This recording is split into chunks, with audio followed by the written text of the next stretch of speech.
Hi everyone, welcome to my channel. My name is Renu Sharma.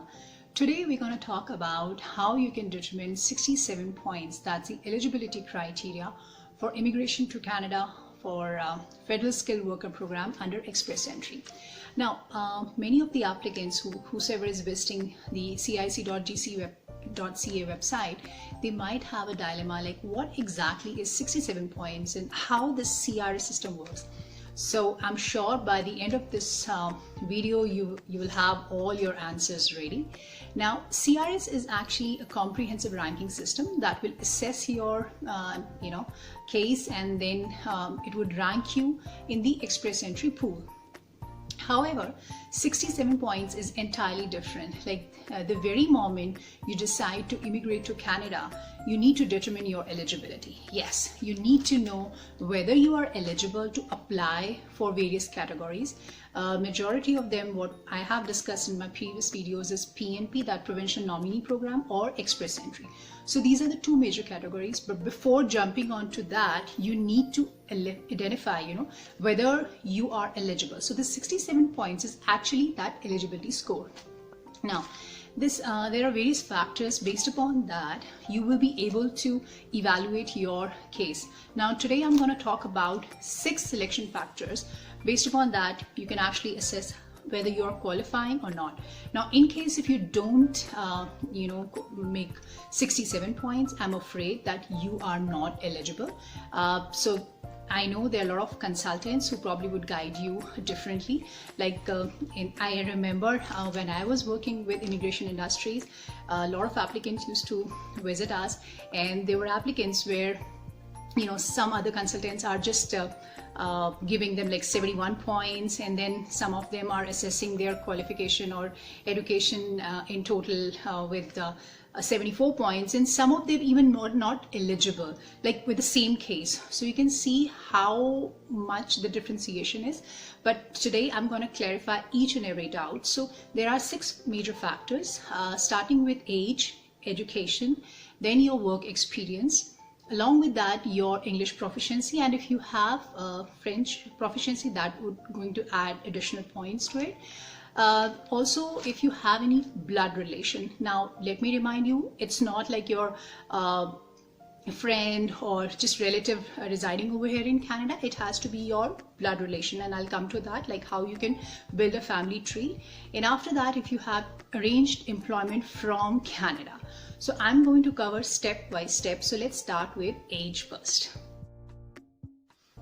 So let's discuss about the first eligibility criteria, that is age. Now, under the age category, you'll be able to get the maximum 12 points. And if you are between the age of 18 to 35, you'll be able to get the maximum, that's 12 points. Now, with each passing year, there would be a deduction of 1 point. That means if you are at the age of 36, you'll be able to get 11 points. And if you are 37, you'll get 10 points, and so goes on. So by the time you reach the age of 47, you'll be left with 0 points. So if you have in your mind to come down over here in Canada, think about it from that perspective too. Now let's move on to our second selection criteria, that is education. Okay, so our second eligibility criteria is our education. Under this category, you'll be able to get maximum of 25 points. Now, if you are a PhD holder or a doctoral degree holder, you will be able to get 25 points. That's maximum. Now, if you have done master degree from university, you'll be able to get 23 points.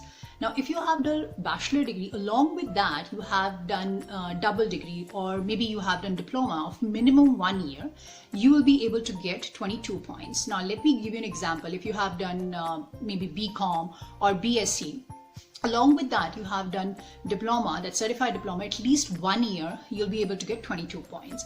Now, if you have done only the bachelor degree, BCom, BSc, BA, you'll be able to get 21 points. If you have done diploma of minimum 2 years, you will be able to get 19 points. And if you have done diploma of minimum 1 year, you'll be able to get 15 points. Now, even a high school holder will get 5 points. But overall, you need to have minimum of bachelor degree. That's important to qualify under Federal Skilled Workers Program. Now, whatsoever education you have done, you need to get it certified.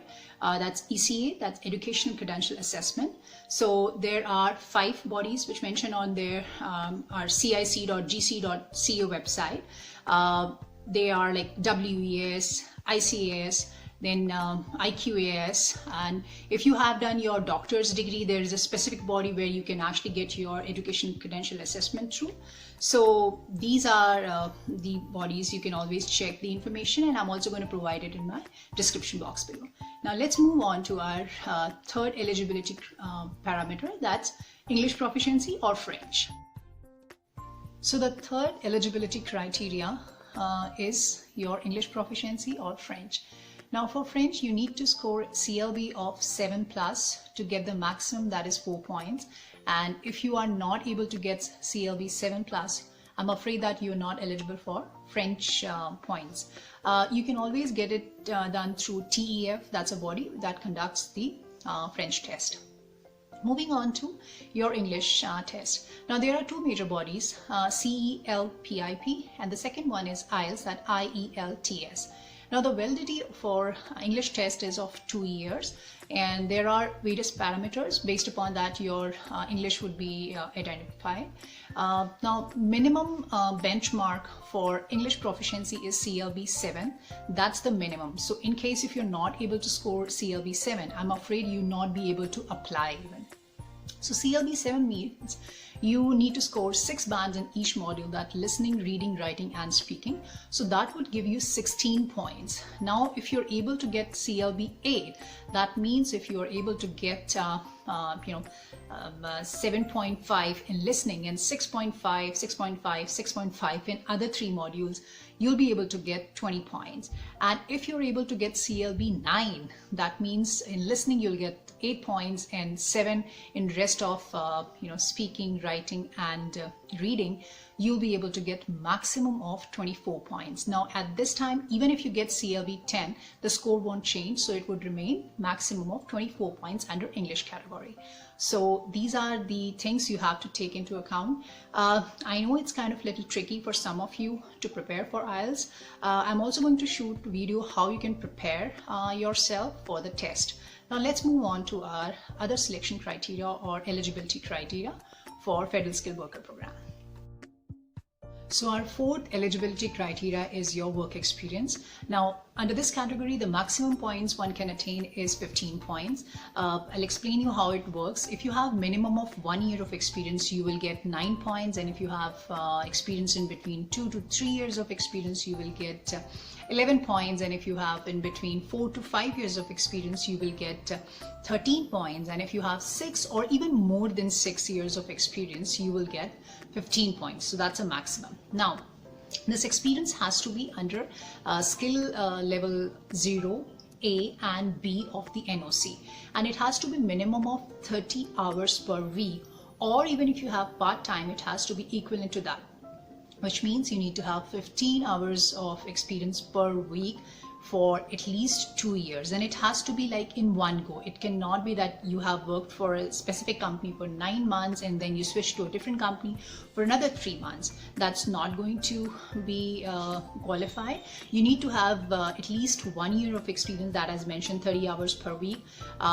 in one go. That's the eligibility, and it has to be as per skill level 0A and B. Now what exactly it is skill 0 is basically managerial role, like if you are a resort manager or a factory manager or a restaurant manager, so you qualify for that. And if you are under a skill level A, that is professionals, that's doctors, chemists, professions like that. And skill level B is actually for chefs, plumbers, technicians. So these are the professions or occupations would qualify under skill level B of the NOC. Now there are other skill levels. Those could be like truck drivers and all. So I'm afraid that you cannot qualify or you cannot apply under express entry profile. So these are the things you have to take into account. Now let's move on to our other eligibility criteria. Okay, so let's discuss about the fifth eligibility criteria, that is adaptability. That could give you maximum of 10 points. So let's start with what exactly is going to get you 10 points. So if you have in work experience from Canadian company or in Canada for at least 1 year, you'll be able to get the maximum, that is 10 points. Now let me remind you, the experience has to be as per skill level 0, A and B of NOC, and again the 30 hours per week. Now if in case if you have any job offer, that could also give you additional 5 points. And if you have any blood relation over here in Canada, so when I say blood relation, it's like your mom or dad or even your kid or your spouse side blood relation, like if her or his father, mother, brother, sister, whosoever, you'll be able to get additional of 5 points based upon the blood relation. Now, in case if your spouse also appears for IELTS or English test, he or she needs to have CLB of 5. So that would again give you additional of 5 points. Now, if you have done your education from Canadian University, at least for 2 years, that has to be full time, you will get 5 points. There is one more criteria. If your spouse has done education from Canadian University, again, 2 years full time, you will be able to get 5 points. So these are the factors. Based upon that, you will be able to get additional points. So now let's discuss about the last point, that's arranged employment, how you can determine your eligibility based upon that. Okay, so our last eligibility criteria is arranged employment. Now this would give you maximum of 10 points. Now not everyone would be able to get this for sure, and those who are lucky, they can actually bag it. Now under this category, the Canadian employer has to draft an LMIA, that is Labor Market Impact Assessment, to an employee back in India per se, stating that you are getting hired and you have to work for minimum of 1 year under skill level 0, A and B of the NOC, and again the working hours would be 30 hours per week. So this means that they have to issue a job offer to an employee in your home country. Now along with that, the Canadian employer has to certify to Canadian government that why they are hiring a candidate from overseas. So they have to justify their requirement that they have tried and tested but it's not working out. So it's rare, but it does happen. Now again, under this category, you need to have skill A and B or 0. Those are the 3 level of profession, like managerial level, or it could be technician, or it's professional. So based upon that, you'll be able to get the maximum of 10 points. Now I hope I'm able to clarify all your doubts on how you are eligible to apply. Now once you have 67 points, it's a go that yes, you can apply for a federal skilled worker program. And once you're clear that yes, I'm eligible to apply, you have to appear for your IELTS, that's English test, and you have to get your education credential assessment, that ECA, from specified body, which I mentioned time and again, that WAS, ICAS, IQAS and all. And after that, you have to create an Express Entry profile. Now few of the videos I've already posted, like on OINP and Alberta Immigration Nomination Program, then is CRS, how you can calculate your points.